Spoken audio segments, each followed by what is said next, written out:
दोस्तों नमस्कार। दोस्तों आज की मेरी कहानी एक बहुत ही खूबसूरत लड़की के बारे में है जो बहुत इंटरेस्टिंग है। कहानी आपको जरूर पसंद आएगी, तो इसलिए चैनल को सब्सक्राइब करने के साथ साथ वीडियो के नोटिफिकेशन में जाकर ऑल नोटिफिकेशन ऑन कर देना, ताकि हमारे चैनल की सभी कहानियां आप तक सबसे पहले पहुंच सके। और एक जरूरी सूचना, ये कहानी एक सच्ची घटना पर आधारित है। तो अब चलो कहानी को शुरू करते हैं। दोस्तों जब मेरी उम्र 47 साल थी तो मेरी पत्नी की मौत हो गई। उस वक्त मेरी बेटी की शादी अभी अभी हुई थी। मेरी वो इकलौती बेटी थी, जिस वजह से मेरे घर पर मैं अकेला था। सब कहते थे कि तुम शादी कर लो। तभी हमारे मोहल्ले में शर्मा जी का परिवार आया था। शर्मा जी की बड़ी बेटी से मेरा अफेयर चलने लगा। वो बहुत खूबसूरत थी देखने में, इतनी हुस्न की मालिक थी कि मैं उसे देखकर ही पागल सा था। उसकी उम्र अभी 25 साल ही थी और मेरी 47 साल। इसलिए उसके घर वाले शादी की काफ़ी विरोध कर रहे थे, लेकिन उसने अपने घर वालों को बिना मर्जी के शादी कर लिया। ऐसे में उसके घर वाले को हम लोगों से आना जाना बिल्कुल बंद हो गया।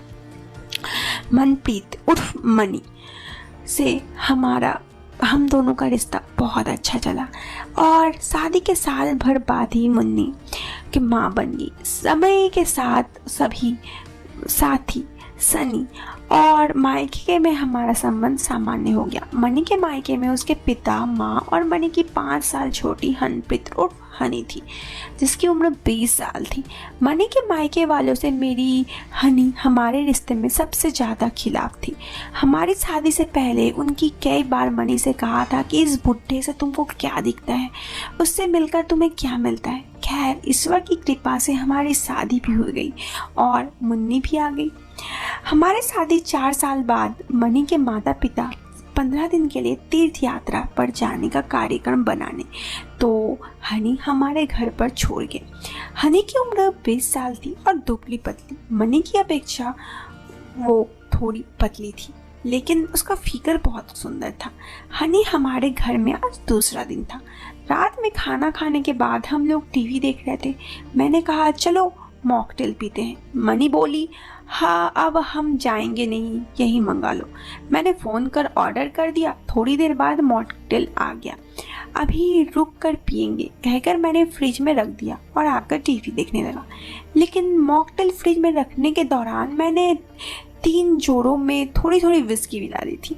थोड़ी देर बाद मनी गई और मॉकटेल ले आई। हम तीनों ने अपना अपना जर समाप्त कर दिया। कुछ देर बाद हनी उठी और बेडरूम में जाकर सो गई। उसके जाने के बाद देर बाद मनी भी चली गई। मॉकटेल में विस्की मिली थी, जिससे मुझे पता था कि असर नहीं हुआ, लेकिन हनी मनी टुन्न हो गए।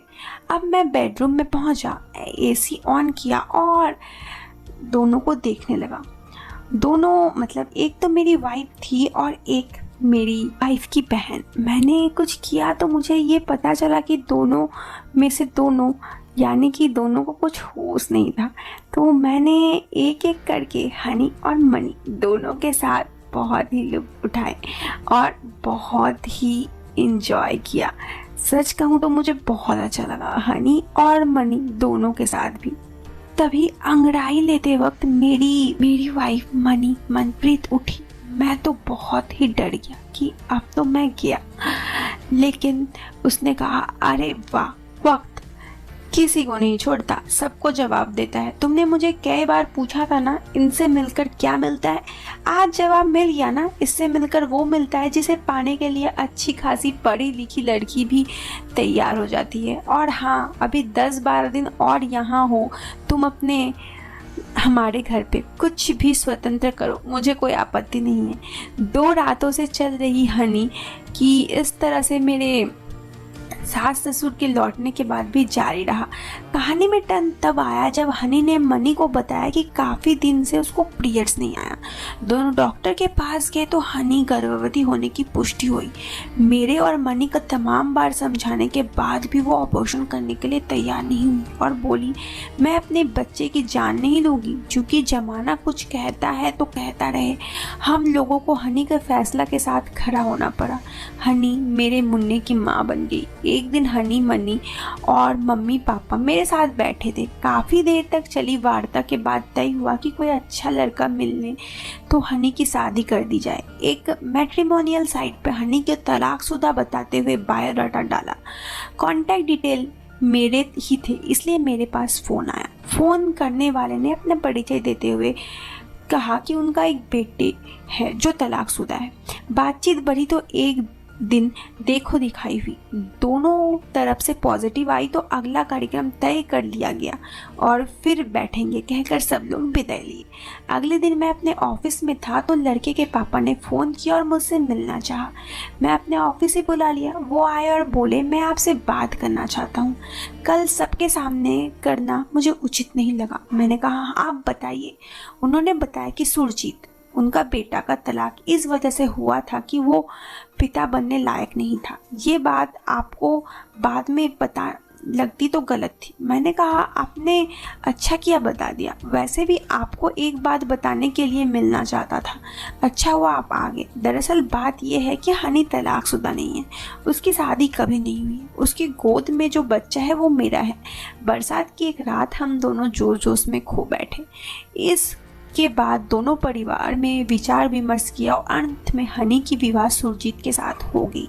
दोनों के करीब 15 दिन बाद हनी एक हफ्ते बाद अपने मायके आई तो सीधे मेरे पास आई और गले लग गई। मैंने पूछा सब खैरियत? हनी ने पूछा जवाब दिया कि वहाँ सब लोग अच्छे हैं, सुरजीत भी बहुत अच्छा है, लेकिन बात उतनी नहीं जितना आपने बताई। मैंने आश्चर्य होकर पूछा मैं समझा नहीं। उसने बताया कि सुरजीत पापा नहीं बन सकता, जबकि हकीकत यह है कि सुरजीत कुछ कर नहीं सकता। वो मेरे पास आता है और लेकिन कुछ कर नहीं सकता क्योंकि उसमें कोई दिक्कत है और लेकिन असफल रही। जब मैं यहाँ आने के लिए अपना सूटकेस तैयार कर रही थी तो सुरजीत मेरे पास आया और बोला कि तुम मायके जा रही हो तो अपने दीदी के पति के पास भी जाना। बेशक जाओ, मैं कुछ नहीं कहूँगा, लेकिन इतना ध्यान रखना कि जब उनके पास जाओ तो ये पैकेट अपना पास रखना। इतना कहकर हनी ने अपने पैकेट से मुझे निकाल कर दे दिया। क्या ये तो आप समझ ही रहे हैं, वो चारकोना सा डब्बा। उस डब्बे में क्या था ये भी आप जानते हैं। तो दोस्तों ये थी कहानी जो कि हो गई ख़त्म। लेकिन आपको कहानी कैसी लगी कमेंट बॉक्स में बताना ज़रूर। अगर वीडियो पसंद आई तो वीडियो को लाइक करने के साथ चैनल को सब्सक्राइब करना। दोस्त मिलते हैं फिर एक नए वीडियो के साथ, तब तक के लिए बाय बाय, टेक केयर।